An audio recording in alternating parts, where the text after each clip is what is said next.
Go to the moon in this decade and do the other things, not because they are easy, but because they are hard. One small step for man, one giant leap for mankind.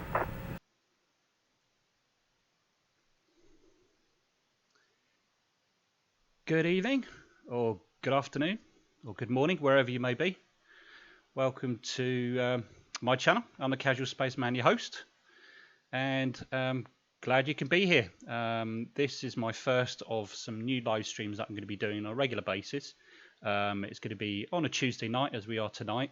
The times might vary from time to time. Might change the times to meet sort of family needs, and also if there's launches or any other live streams that are going on that I feel need to take a part in. And this is basically what you'll see. You'll see this setup I have here pretty consistently. Every time you'll see me, you'll see this, these graphics.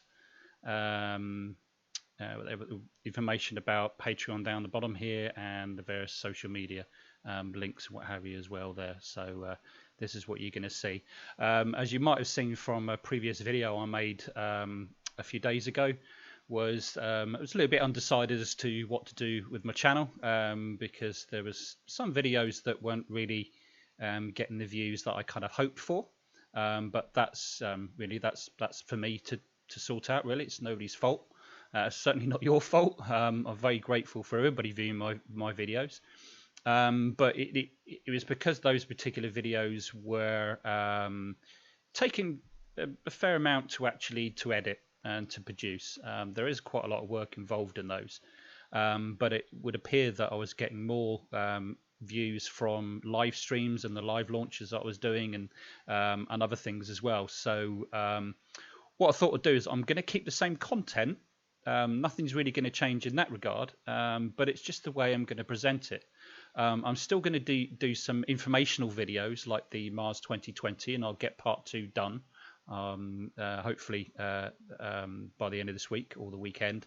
I was holding back from that one because, as I said, I was undecided as to what to do. So I'll get that done anyway. So I'll do those kinds of videos maybe once or twice a month or so.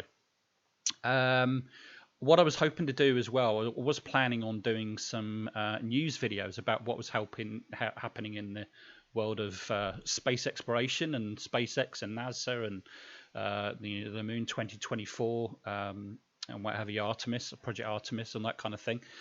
So rather than producing videos, because they're quite lengthy to edit, so what I thought I'd do is I'll do a weekly stream.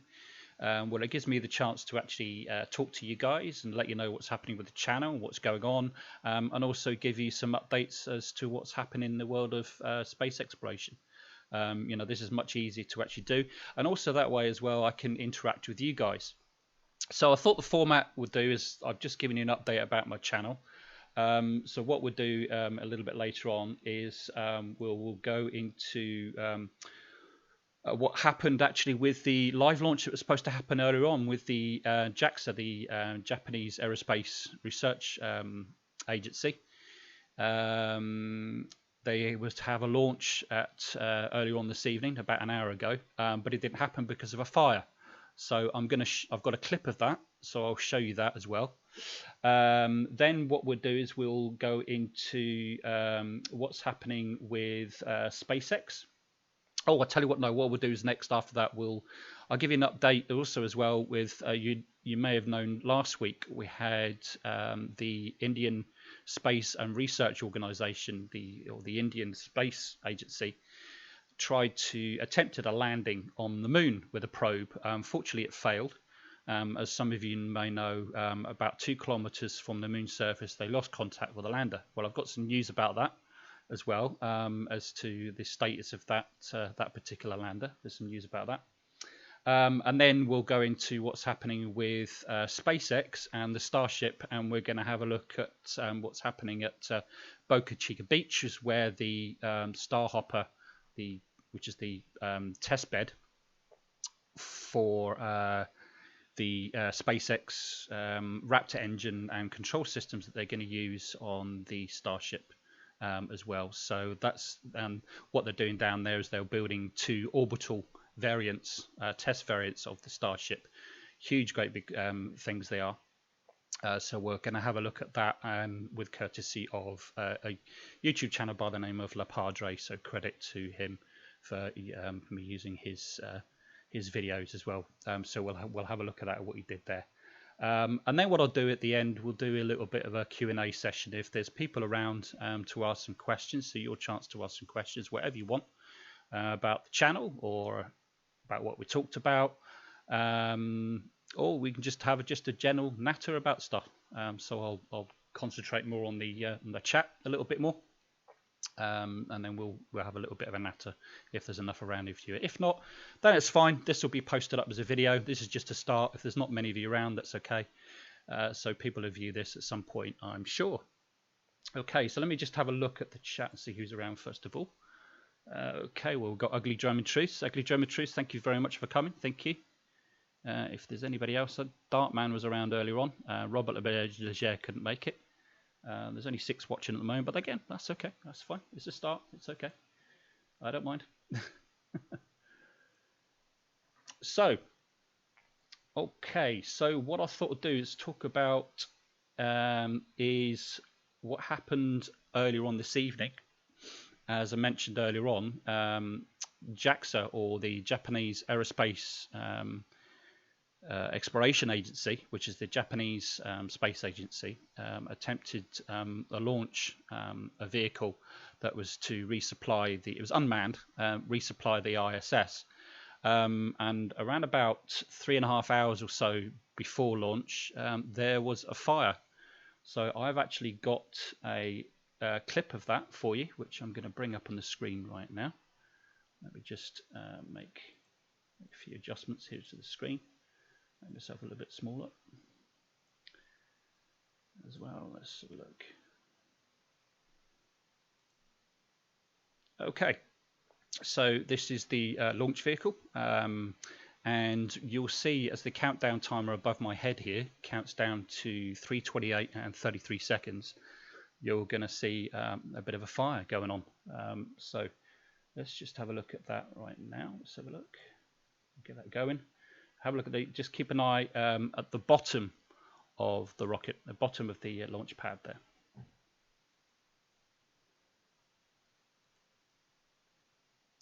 So as the timer comes down, sitting there quite happily. And there we go. Obviously not supposed to happen with 3.5 hours to go also before launch. Eventually the sprinkler systems did kick in, and actually did put out the fire quite easily, and the sprinklers actually, the fire suppression system, not sprinklers, a bit more than sprinklers, did kick in, and it seemed to subdue the fire, and they kept the fire suppression system on for quite a long time after that. I looked at it an hour and a half, I think nearly 2 hours later, and it was still going on, I guess, just to make sure that it is fully extinguished. But obviously, what sort of damage is actually caused, we don't honestly know at the moment. It seems that the JAXA is staying quite quiet about it. They haven't said an awful lot exactly what's going to happen, but I'm sure that's going to be investigated. And when we're going to see this particular thing launch again, we're not entirely sure. We don't really know at this stage. But there was actually another launch window tomorrow, I believe, but unlikely that's going to happen. But you know, the rockets still seem to stay there sometime later, tall and proud. Obviously, structurally, it seems to be okay. It didn't explode, so that's a good thing in a way. But as you can see here, the fire suppression system still hasn't kicked in. again, it's hard to tell really from that exactly how bad the fire was, but obviously significant enough to stop the launch, because if it's at the bottom there, the potential there is obviously to cause some damage to the engines, what have you as well. So I'm guessing that's so they scrubbed it for that very reason. Okay, so that was that. Let's just see anybody else coming to the chat. Oh, here we go. So we've got Phantom. Hello, Fantarang. Did I pronounce your name right? I'm sorry if I got that wrong.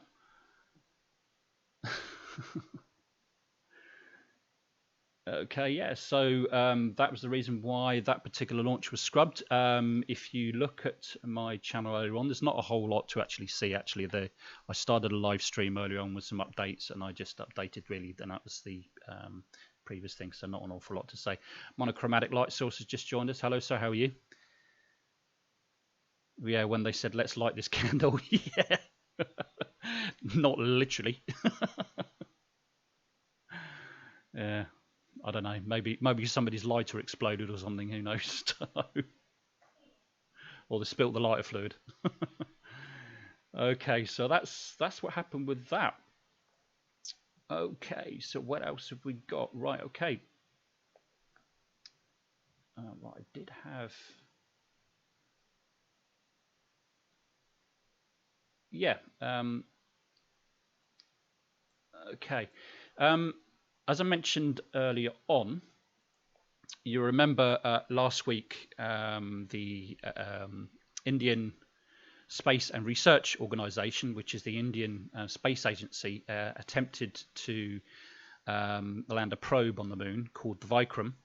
But unfortunately, we're on about, I think it was 2.1 kilometers above the surface of the moon. They were getting to the final stages of landing the lander, the probe, but unfortunately they lost contact. And as we were watching it, you could see the trajectory line was seemed to be a little bit off. So it was actually at its what they call the fine braking stage, which is the final stage, is really to bleed off some more of the horizontal and vertical speed. So got to 2.1 kilometers, they lost contact. However, there is some news about that. Okay, so I'm going to show you a headline from space.com. And there, as you can see, India's silent moon lander could be in one piece after hard landing, the report says. So I'll read you the report and it will let you know that's what's actually going on. So, as it says, Indians' quest to restore contact with the Chandrayaan-2 moon lander is continuing this week, with new images suggesting the Vikram probe may still be in one piece on the lunar surface, according to Indian media reports. The reported images, which have not been released by India's space agency, comes days after the Vikram lander fell silent during a daring moon landing attempt near the lunar South Pole, as I've mentioned before.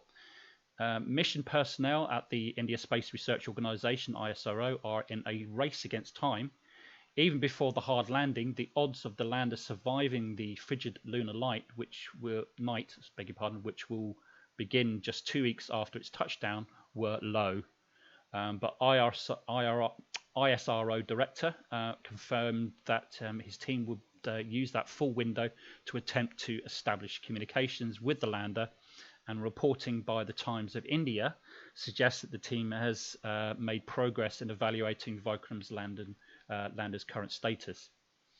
And it goes on to say it had a hard landing, very close to the planned touchdown site, as per the images sent by the onboard camera of the orbiter.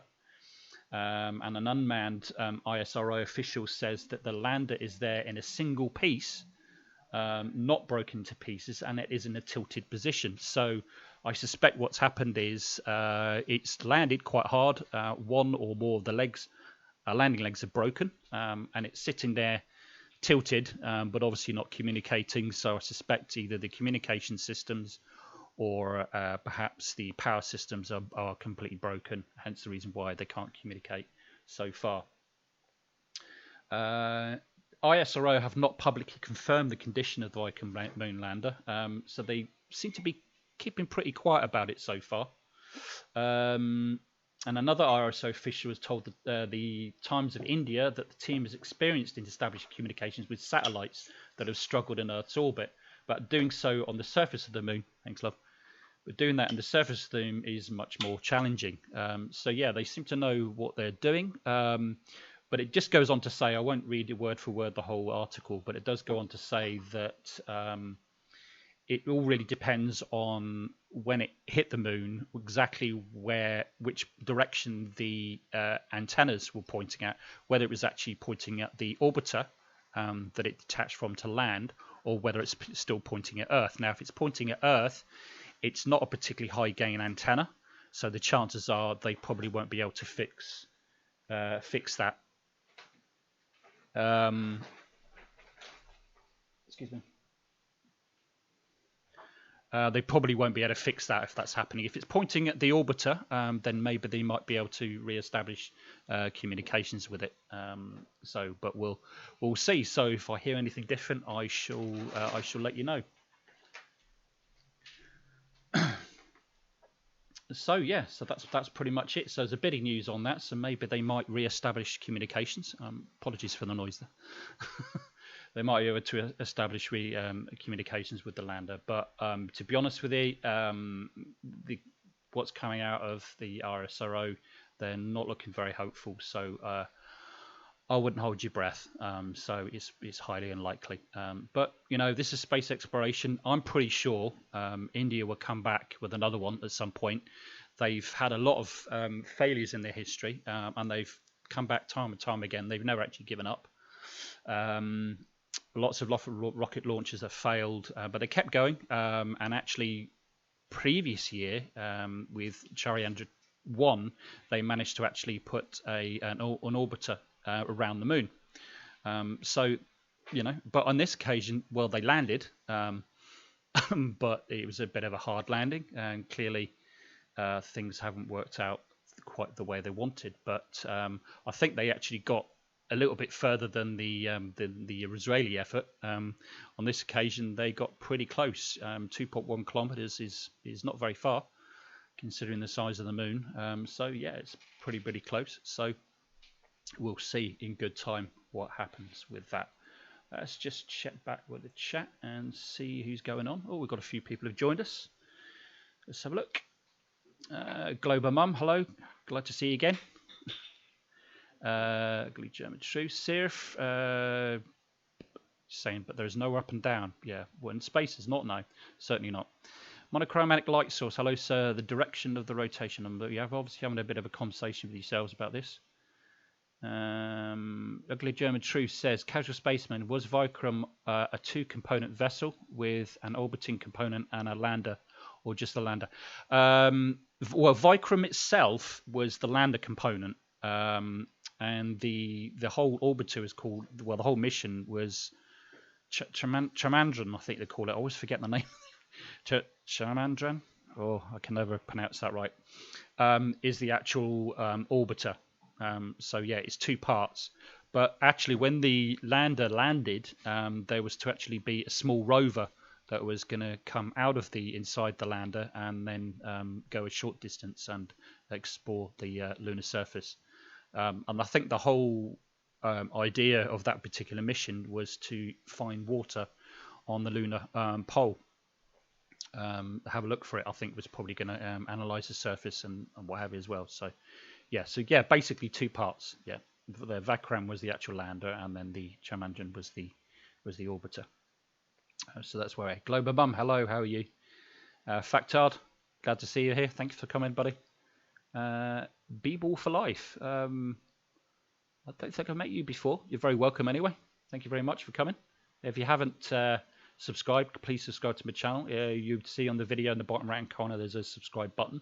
You can go it there, or just by the normal way in the subscribe button underneath, or you can hit the bell icon and you'll be notified when I upload more live streams or upload more videos. Oh, we're talking about the globe behind me. Yes, I'm not going to say it's upside down. It's the the bottom of this image is the North Pole. Yeah. I've switched it around because why not? No, it was just purely out of practical reasons, really, because I wanted a darker area when I wanted to present it, so I wanted it to be on the left-hand side, so that's why I did it that way. So that's the only reason. Oh, I know you are. I know you're subscribed, stuck in Florida. I know you are. I'm just letting you know in case People for Life wasn't, just in case. That's all. Or anybody else that might be listening. Okay, let's crack on anyway. So let's get rid of that there. Okay, and I've been wanting to actually do a bit of an update about SpaceX and what's happening with their Starship. Those of you who don't know, SpaceX are developing a spacecraft called Starship, and it's going to be a system that's going to be completely reusable. It comes in two parts. You've got the Super Heavy Lifter or the Super Heavy Booster, whatever you might want to call it. Well, everybody's just calling it Super Heavy, and then you've got the upper part, which is Starship, which is the part would do the orbiting. They also want to use it to go to the moon, and also eventually, which is Elon Musk's aim, is to take this thing to Mars. And this thing is ginormous. It's 9 meters in diameter. Now, I'll tell you what, I'll bring up a comparison image I've got here as well. It gives you a comparison between the Saturn V and the Starship, and you'll get an idea as to how big this thing is going to be. So, as you can see from this image, it's a little bit taller than the Saturn V, maybe not quite as wide. It's 9 meters in diameter.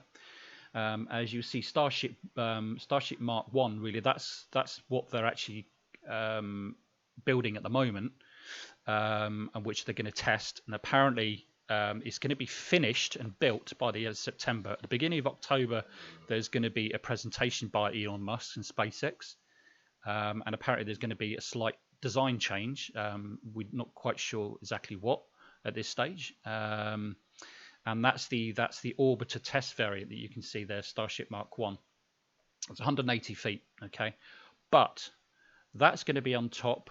When you see Starship mixed along, that the bottom part here, that's the heavy lifter, and then Starship on top of that, as you can see, which is, I can't see that, 387 feet, which is about 24 feet taller than the massive Saturn V that obviously took the Apollo missions to the moon.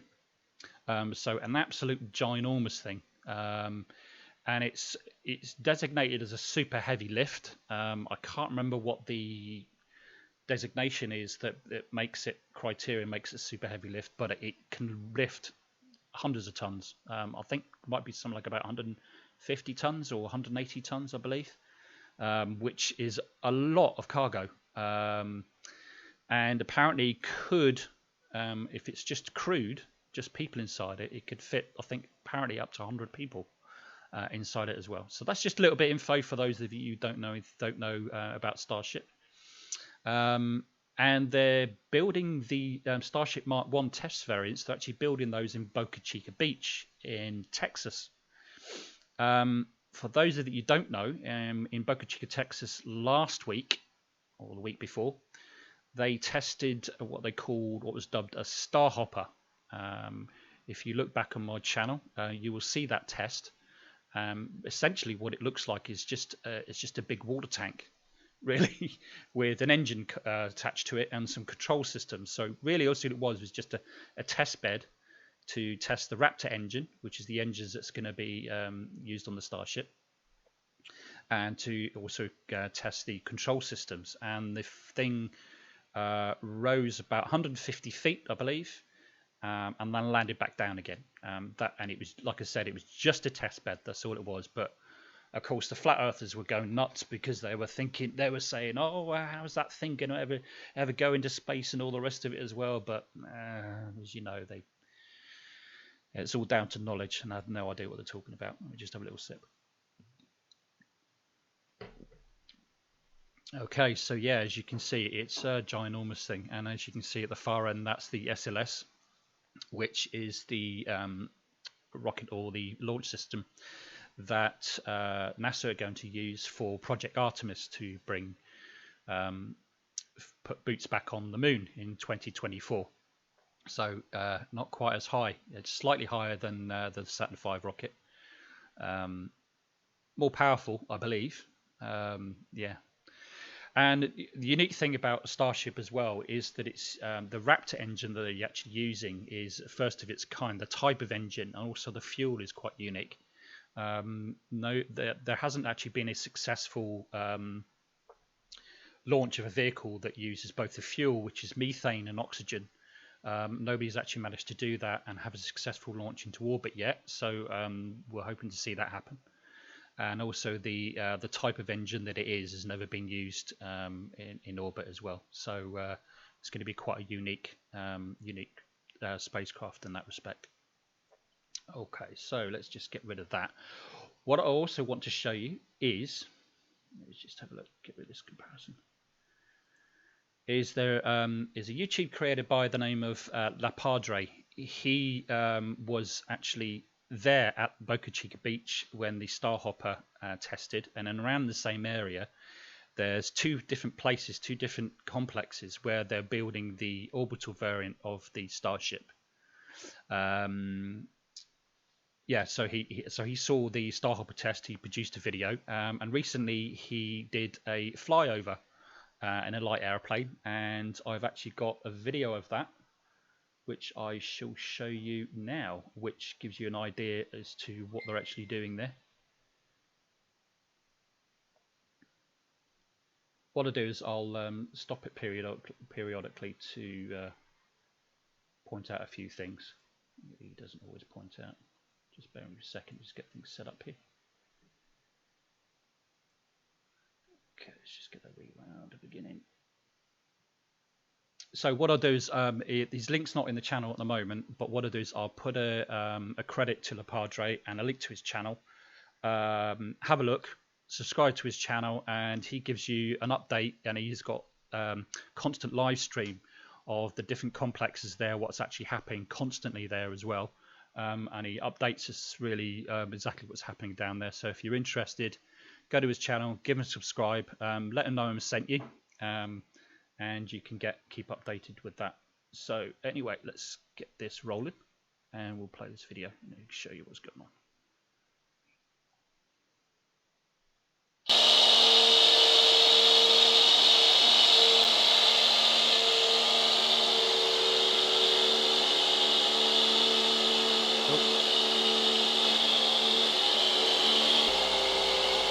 Here we are at the Orbi site. Okay, well that's what he's showing you there is one of the sites. They're actually building two of them for whatever reason. I suppose to do different tests. And between the different complexes where they're building them, there's a bit of friendly competition going on apparently. Whoever gets theirs built first is going to be the first test vehicle to go first. So that's what's happening down there. So you'll see as we go along all the different things that's happening there. So let's just get this playing. Wow, that thing is really starting to look compact there. Lots of stuff going on. Some more ring features going on. Lots of water tanks. Because that's what we saw the other day coming up. There's the octagon deal. More bulkheads inside the castles getting worked on. I'll just stop it there. So you can see that's one of the vehicles they're actually building there. So you get an idea of the height. It's not finished yet. There's still more components. As you can see at the bottom of that image there, you'd see two areas that's been sectioned off by these, I don't know, white bastions or whatever you call them. Essentially what that looks like, or what we think it is a bulkhead assembly. And I think what it is, it's going to be the bulkhead between the pressure tanks and the cargo area of Starship. The cargo area or the manned area of Starship is ginormous. As I said before, something like 150 tons it's going to lift. So yes, it's a massive area. So they think that's the bulkhead between those two white pieces at the moment there. So let's just carry on playing this video. Some more rings over there to the left. Looks like they have another octagon table there. I guess they're using that as a table to work on the nose cone. So you can see the nose cone there. So it's starting to give you an idea of the size of this thing. And bear in mind, like I said, this is less than half of the total vehicle that will actually eventually launch when you get the full working rocket. As I said, taller than the Saturn V. Absolutely ginormous thing. You can almost see inside down the gullet. We ought to be having that thing almost perfect here pretty soon. You can also see where they're digging and drilling, filling concrete.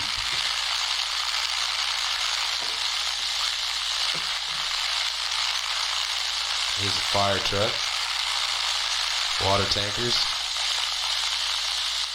There's the bulkheads. Let's just rewind, go back to those bulkheads again. There we go. As you can see, it gives you a better close-up of the bulkheads that are there as well. I'm not 100% sure why it's behind these white containers or whatever they are. Whether they're trying to hide secrets or something, I don't honestly know, or whether it's some sort of protection. Not entirely sure. There's the bulkheads. Who wants to jump?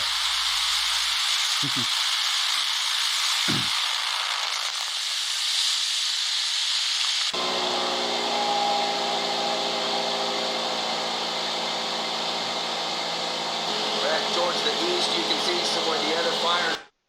I'll stop it there for a second.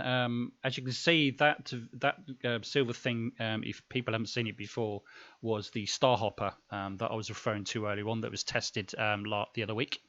And I think if you look in that circular area in the bottom right-hand corner, I think it rose from that point 150 feet and then landed back down where it is at the moment. Don't quote me on that. I'm not 100% sure that that's where it launched from, but I think that's the case. Just going by the way it's laid out and what have you as well. So I think that's where it took off and landed from anyway. Well, at least I know that's where it's landed because it's still sitting where it landed. Started after the 150 meter hop.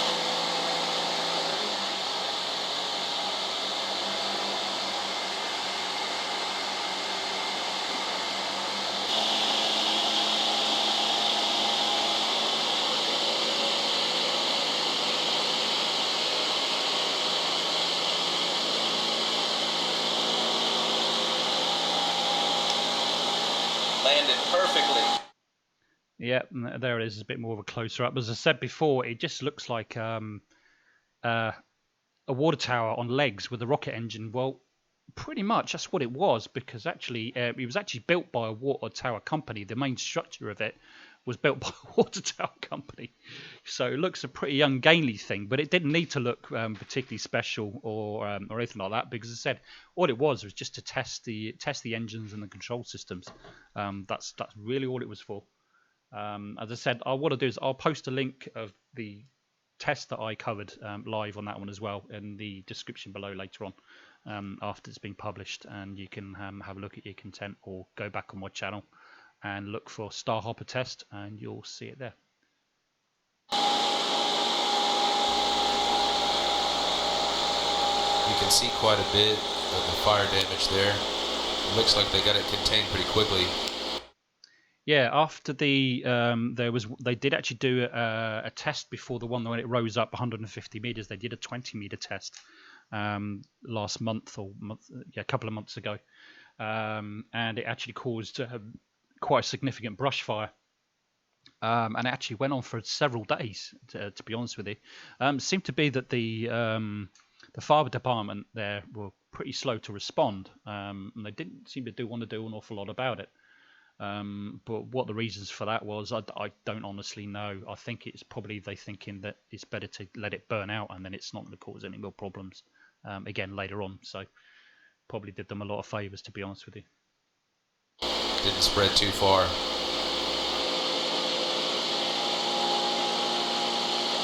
Well, actually, it did spread a lot further than that patch you actually see. But I think it was from embers and different things that happened. There was more areas surrounding that particular patch where it caught fire, and it did go on for several days.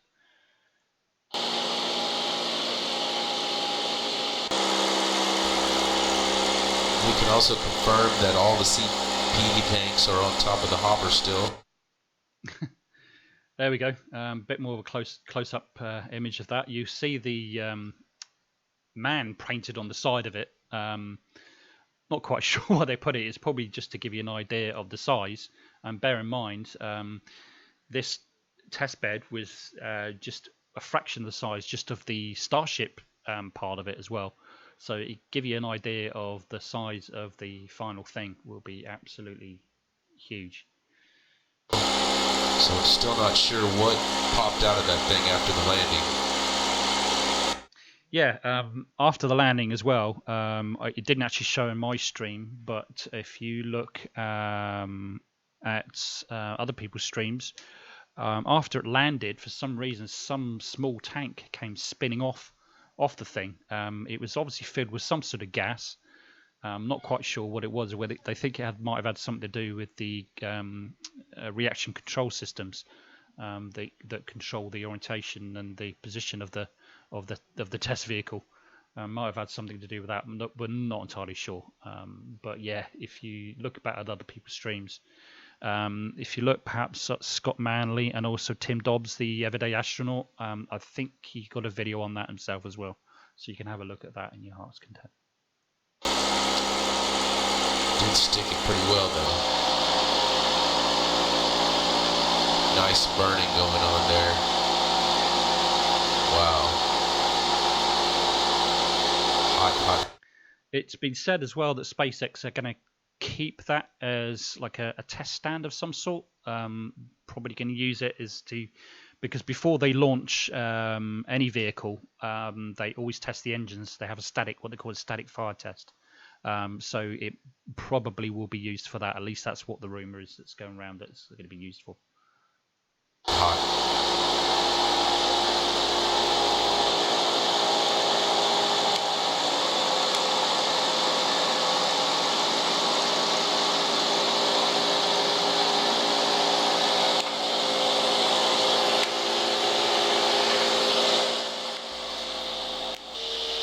We've had thunder showers all over the place today. We have some out here to the west,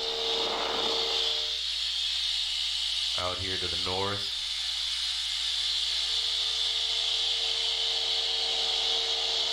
out here out to the east as well, where we just came from. We've been bobbing and weaving all over the place trying to get this cool video for you. Hope y'all enjoyed it. Make sure you hit the like button, hit the subscribe button. Tell me what you like, tell me what you don't like. Give me some feedback. Thanks for tuning in, guys, to Lab Padre. Looking forward to bringing you some more cool video.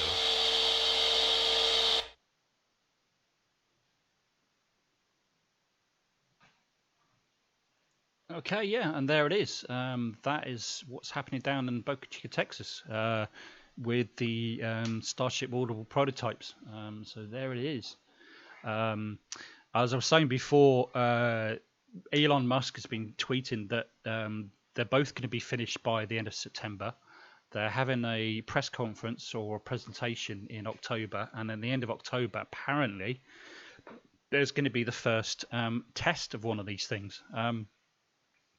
Pretty ambitious. I mean, it seems to be there's a lot that needs to be done. I mean, it was viewed as well some days ago. There was dozens of trucks turned up with crates and crates and crates of stuff that went into those buildings that we saw. And they seem to be moving along pretty rapidly since the Starhopper test. But at the end of September, that's only a few weeks away. So pretty ambitious. I'll be surprised manage it, to be honest with you, because if you know Elon Musk, there's Elon Musk time, and then there's everybody else's time.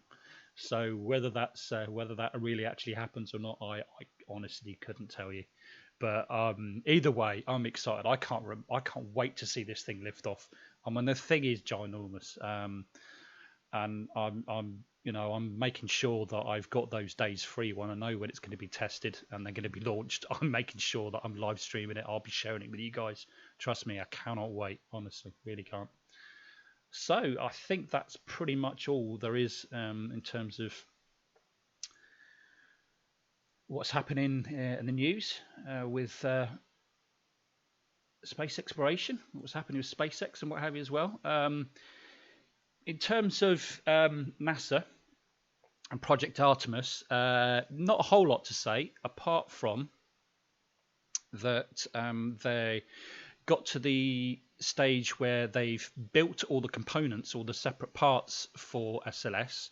They're all tested as well, but they've now got to the final stage where they're going to assemble and test the more complete parts of the vehicle as well, and also the spaceship. So they're essentially putting it all together as we speak at the moment.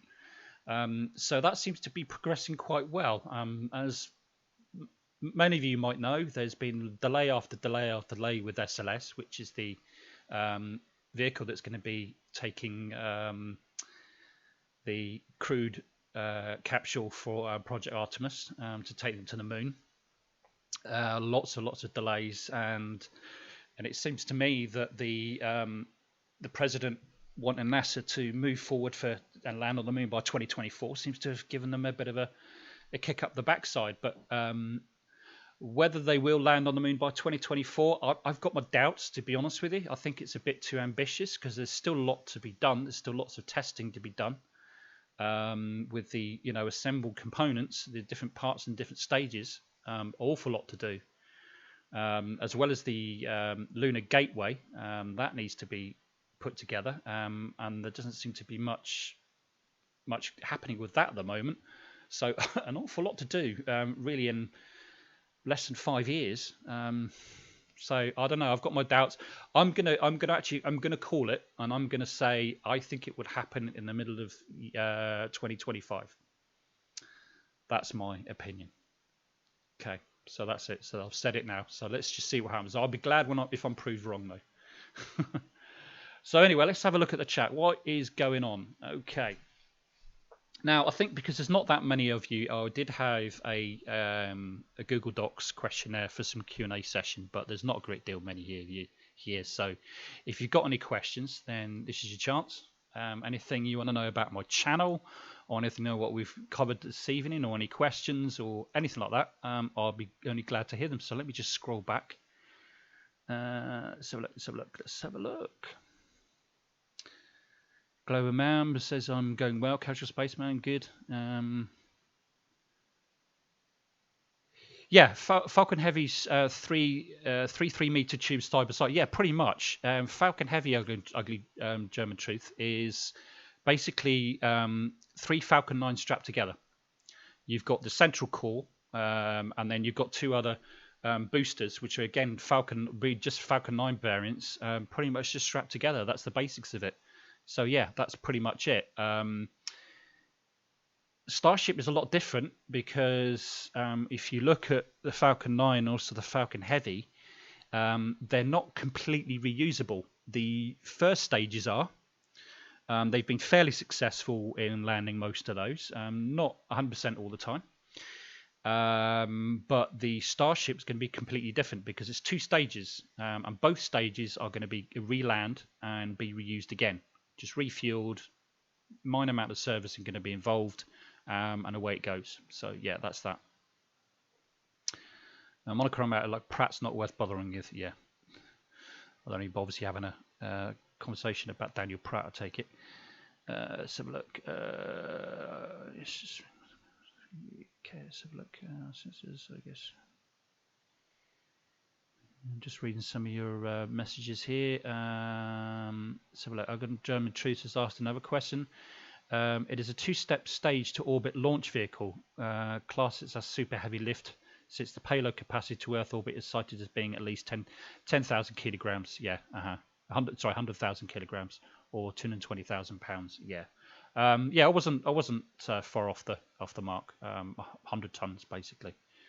Yeah, yeah. That's a super heavy lift vehicle. That's it. Thank you very much for bringing that to me, Eglin Chalmers Cruise. I couldn't exactly remember the criteria for that. Let's have a look. Yeah, it looks like painted overseas container is 40 foot long, so the bulkhead is enormous. Yeah, absolutely. Yeah, it is. Ugly Chalmers, that's the hopper. Indeed it was. Where does SpaceX get the money to do all this stuff? Fantarang asks. Well, SpaceX get their money mostly at the moment from launching satellites via the commercial launch program. At the moment, they've got a bit of a break at the moment. There hasn't been too many launches, but they've been launching an awful lot of satellites, and they've got a lot more satellites to launch on their manifest to go over the next year as well. I mean, it's when it starts next month again, their manifest is pretty full. Not only that, they also, as you know, some of you may know, they've launched Starlink, which is essentially a communications satellite system. And they're going to use literally thousands of satellites, which is going to bring high-speed internet to every part of the Earth. So they're hopefully bringing in they're going to bring in quite a lot of revenue for that, they think. So that's how it stands at the moment, Fantarang. That's where they're getting the money from. Sorry, Forever Learning. Did I say 150 feet? Sorry, yes, 150 meters. Beg your pardon. You're quite right. I didn't realise I said 150 feet. Forever Learning. Thank you very much for pointing me out. I didn't realise. Didn't realise what I was saying there. So yeah, absolutely. Yeah, sorry. Starhopper flew to 150 meters. Forever Learning is correcting me on that. So yeah, quite right. Thank you very much for correcting me. I appreciate that. I sometimes get things wrong and I get confused between feet and meters. I shouldn't do anyway, metric, and because I do both metric and imperial, so I can understand Americans getting frustrated with us Europeans for using metric, because I use both, and sometimes I get myself mixed up with it. So yeah. Okay. Also, they have now done several flights to resupply the ISS, for which they had a bulk contract with the NASA for test flights and a good number of actual flights to the ISS. Are you referring to SpaceX, Ugly German Truce? I'm not quite sure what you mean by that. Ugly German Truce also says SpaceX, Blue Origin, and Virgin Galactic are all using billionaire play money to develop their rockets. As much as a hobby horse, vanity project, a serious research development. Well, Ugly German Truce, SpaceX, most of their income is actually coming from other investors, how they actually originally started, and their income now is, because as I mentioned a little while ago, is now coming from launching of satellites and the commercial space program. But to be honest with you, Ugly German Truth, I think Elon Musk is a little bit more ambitious. His ultimate ambition is to colonize Mars, and actually I'm all for that, because I believe as a human species we need to be a multiplanetary species. I really do, and I feel quite deeply about that. In terms of Blue Origin, they've got other ambitions, because they seem to be more interested in taking just ordinary civilians into space. What do you call it? Space. Oh, mine's gone black. Space holidays, basically. Space tourism. That's the word. Space tourism. They seem to be more interested in that, and that's more sort of like for billionaires and all the rest of it as well. I think that's play money. Virgin Galactic, I'm not entirely sure what their ultimate ambitions are as well. But they're going to be testing Orbital 1 supposedly at the end of this year, which is launched from a high altitude airplane, and it's going to be launching light satellites. So it's a light launcher from an airplane. What their ambitions are, I'm not really sure. But you could be right, Ugly German Truce. Yeah, maybe it is a play thing, but I think Elon Musk has got bigger ambitions than that, to be honest with you. NANA is talking about bacon again, as always. To be honest with you, Ugly German Truth has asked, is a new timeline for the next Israeli moonshot known now? I haven't heard anything yet so far. I would read space.com and a couple of other sites on news and different things. I haven't seen anything. So, yeah, I honestly don't know the answer to that one. I haven't heard anything, so I would suggest not. Ugly German Truth, SLS equals shuttle stuff, less shuttle. Yeah. Ugly Germans, I'll take 2027. I'm assuming that they say gonna land on the moon by 2027. You could be right. You could be right. But I'm going to say 2025. Mozzarella Mist says, okay, you're going to say 2026. Okay, that's fine. I'll make a note of that. Global Mum says Planet is making sure it stays funded. DC politicians are notorious for pulling back money. All right, I'll take your word for that. I don't live in the States. What am I drinking, Anna? Well, I'm only through halfway through my first bottle of Beck's. That's what I'm drinking at the moment. So I'm certainly not drunk at the moment, and I don't intend to be, not during the live stream. So just making a little start. So let me have a little sip. Beck's is one of my favourite beers. So advertising for Beck's now. Oh, seem to be buffering a bit on my stream. Let's see what's going on. Let's just close a few things down here.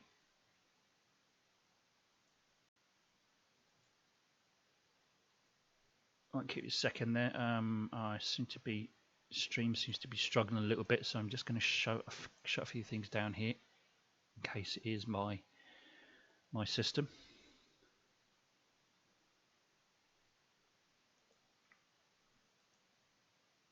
Shut that down. Don't need that.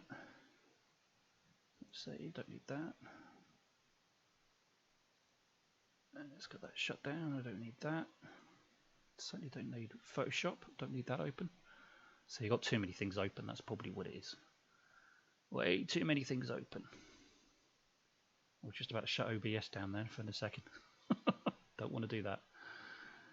Okay, so let's see how we're looking now.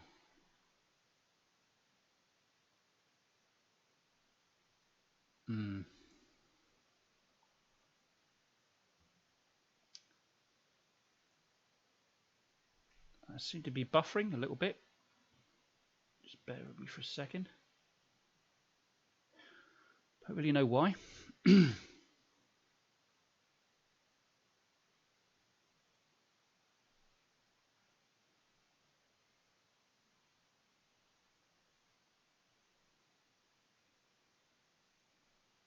going to close a few more tabs down.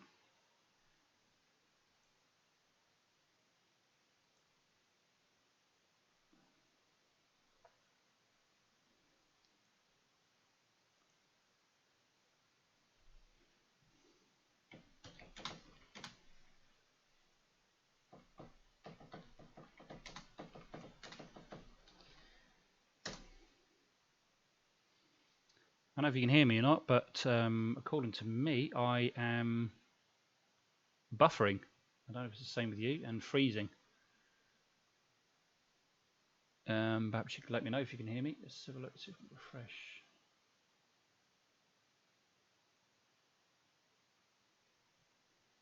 Ooh.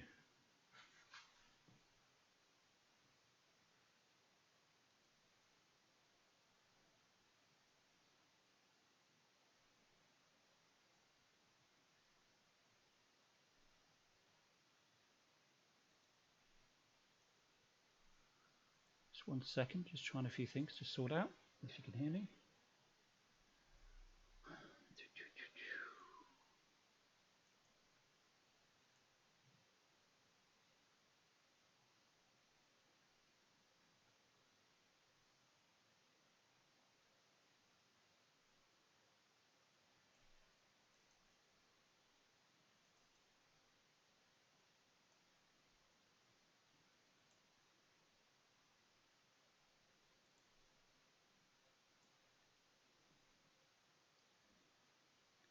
You can hear me okay, but the video is buffering. 1 second. Bear with me, guys. I'm just going to try something here. Hold on a second.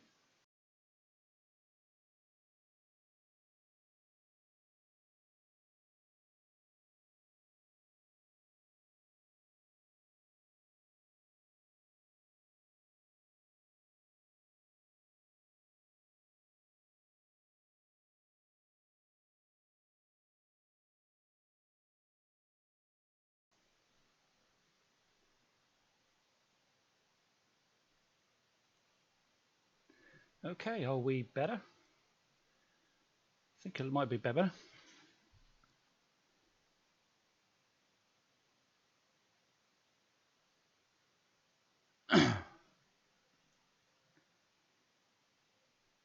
Just letting things catch up. Seems to be a bit more of a delay now. I'm just going to close a few other things down. See where we are.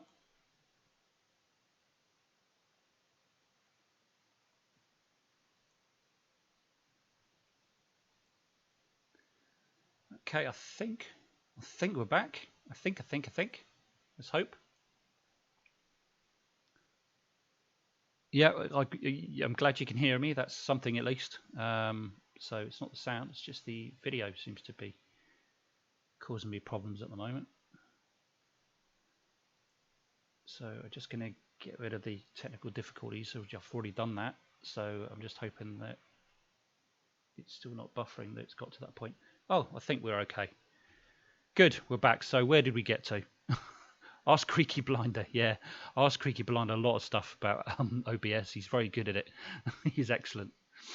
So yeah, anyway, where did we get to before that nonsense started? Yeah. Okay. Ugly German Truce, another question as well. He said, didn't they already have some failures in the first 60 Starlink batch and one almost collided with the NASA Sat-2? Yeah, they did have some failures. In the most part, I think it was something like 5% of them failed, Ugly German Truce. But again, it's a new system, bound to have failures, and they kind of accounted that might happen. And your question about almost collided with a NASA Sat. No, it didn't actually almost collide with a NASA Sat. They almost collided actually with a European Space Agency satellite, apparently. But the story with that is, what happened was, ESA emailed SpaceX going back a month or two ago, and they originally said it's something like a 1 in 50,000 chance that there could be a collision. So SpaceX replied that they weren't planning on altering the course of their satellite or satellites, and then a little bit later on, the odds of them hitting increased significantly. So the story goes that then ESA then emailed SpaceX, and apparently SpaceX had a problem with their email system, and whoever it was going to go to didn't get the message.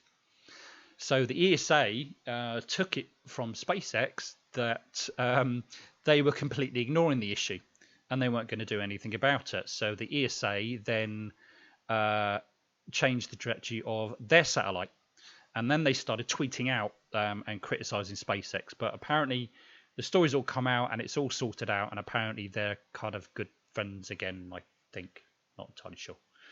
But anyway, so that's apparently that's the story. That's what's being reported as well. So a little bit of a bizarre situation, because I think there needs to be a better system that they have at the moment. Is just emailing each other when they think a collision is going to happen. There needs to be some sort of automatic system everybody can feed into, that they can then make corrections to their satellites or vehicles or whatever it is that's happening. But I mean, it comes back to the problem of the amount of not only space junk, but the amount of stuff that's up there. When it comes to rocket launches launch windows are getting narrower and narrower and narrower. The one that was supposed to be earlier this evening didn't happen, was an instantaneous launch window, which means that if it didn't launch at that particular time, it wasn't going to launch that day. It'd have to be the following day or whatever's the suitable time for them to launch another time. And those launch windows are going to get narrower and narrower the more stuff we put up there, because the launch is all based upon whether they're likely to hit something while they're going up there, because NASA and lots of other space agencies monitor the amount of stuff that's up there. Anything from just a few inches, they manage to monitor where it all is, and that's what we're responsible for. And it's becoming a problem, really. What do I think of Starlink? I think it's a double-edged sword. because it's going to put thousands of more little miniature satellites up there. But the good thing is there seems to be an international agreement. Now, the Starlink system, the way it works is that when a satellite comes to its natural life, end of its natural life, or it goes wrong, it has a facility that it can deorbit itself. And apparently something like 90% of the satellite will just disintegrate in the atmosphere. And other metals that obviously can withstand much higher temperatures and pressures, like platinum or what have you, or whatever, will just obviously hit the Earth at point. I don't, you're not talking about massive bits of debris falling from the sky every few minutes. It's not going to be as bad as that, because if you think about majority of the 2/3 of the Earth is covered by ocean, so the chances of hitting anything significant is going to be really, really, really remote. So yeah, that's my take on it. Yeah, Aglan Jolly Choose is correcting me from earlier on. Space tourism, that's the one. So we got all this buffering over and done with. Okay. Ugly German Truce. Oh, I'll tell you what, you've been brilliant, Ugly German Truce. Thank you very much. You're bringing a lot of stuff to attention and asking a lot of questions. The satellite thing sounds a lot like aircraft carrier radios to Lighthouse. Please give way. The story of internet phone. Oh yes, that's right. Yeah, that meme, the video of an aircraft carrier saying that you must turn 50 degrees or something. No, you give way. No, you turn 50 degrees. No, you turn. And he says, well, you do whatever you like, mate. I'm a lighthouse, isn't it? Or something like that. So yeah. Dear. Okay. Well, okay. I think that pretty much covers everything, and that's quite a lot of questions. Thank you very much, Ugly German Trees, for pointing out quite a lot of stuff. Forever Learning for correcting me earlier on. Thank you very much. And I want to thank everybody for coming. I think we've covered much everything. I will do a live stream again, similar to this, next week. Watch out for the time. I'm not quite sure what time it will be. It could be any time in the evening, obviously depending on where you are. So thank you very, very much for coming. If you haven't done so already, then please hit the subscribe button and hit the bell icon, and you'll be notified when I upload some more videos or when I go live. And as you can see from the stream, I want to thank my Patreons. Their support has been phenomenal, really, really has, and it's enabling me to actually buy this new microphone that you can probably just about see here. And it's a much better quality microphone than I previously had, as people were pointing out the quality of my sound wasn't really as good as it liked to be, and I agreed with some of my recordings as well. I wasn't entirely happy, so I'm really pleased with this microphone for the amount of money that I pay. I think it's great quality, and I hope you like it as well. If you'd like to consider supporting me to become a Patreon, it will enable me to improve and keep improving. And because I'm not working, it enables me really to concentrate on doing this. I'd like to do this full time. So if you'd like to support me on that, you'd be more than welcome. I'm going to think up some more perks for my Patreons as well as time goes on. As you can see, if you'd like to support me, if you go to patreon.com/Casual Spaceman, and you can support me there. You can also find me on Discord. I've got my own Discord channel, just simply called Casual Spaceman. Twitter @Casual Spaceman, and on Facebook, and you can find me at The Casual Spaceman as well. So if you want to visit those different social media, then please do. You can follow me there as well, and I'll keep you updated on what's happening. And let's have a look. You have a like for me. Oh, thank you very much, Demon Orb Heathen. Thank you very much. I know you've subscribed to my channel as well. Thank you, Stuck in Florida. Yeah, you watch back if you want to, no problem. What I'm actually planning on doing, unless people think otherwise, I was thinking of actually editing a version of this and just cut out all the chit chat and just have all sort of factual stuff. I don't know. What do you think? Should I do that, or just leave this as it is and let it post up naturally? Whether you mind the chit chat, I don't honestly know. I think it adds something else to the live stream as well, a little bit more interactive. I always like to try and get my viewers involved, my subscribers. So I'll try and be as interactive as I can. Geometries like the new format and got to almost 20 live on the stream. Not bad for a first edition. Well, that's very good. I didn't notice that. I was too busy doing what I was doing. That's not too bad for a first stream, really. I've done other streams before, but this is the first one of this format, and this is the way I'm doing things at the moment. I've never done it like this before. Mozza Alice Mist. Microphone is great. Camera shows always an ugly dude in the center of the image. Oh, thank you very much. I'll take that as a compliment.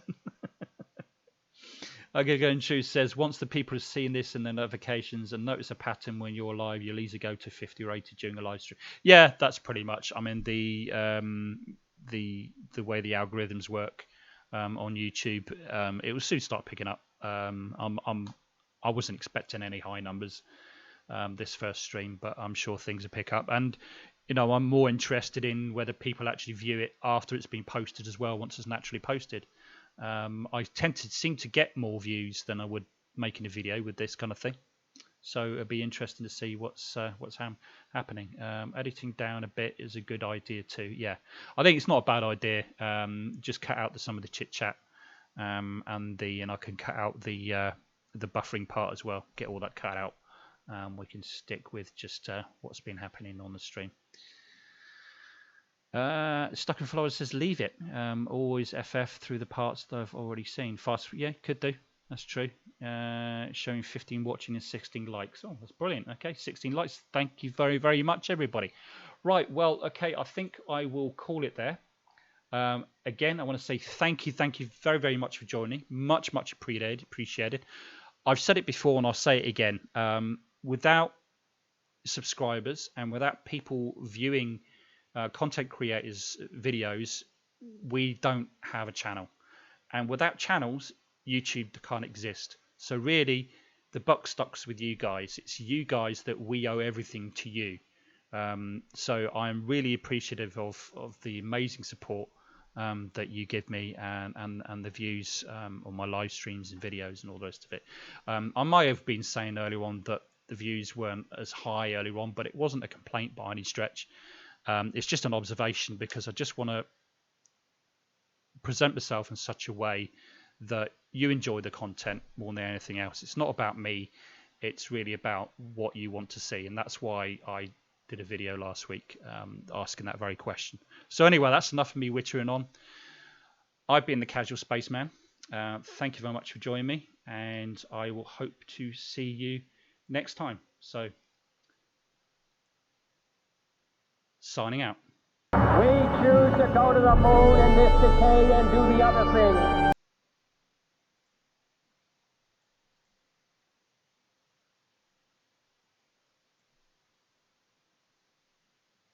Down the sound. Oh, couldn't it?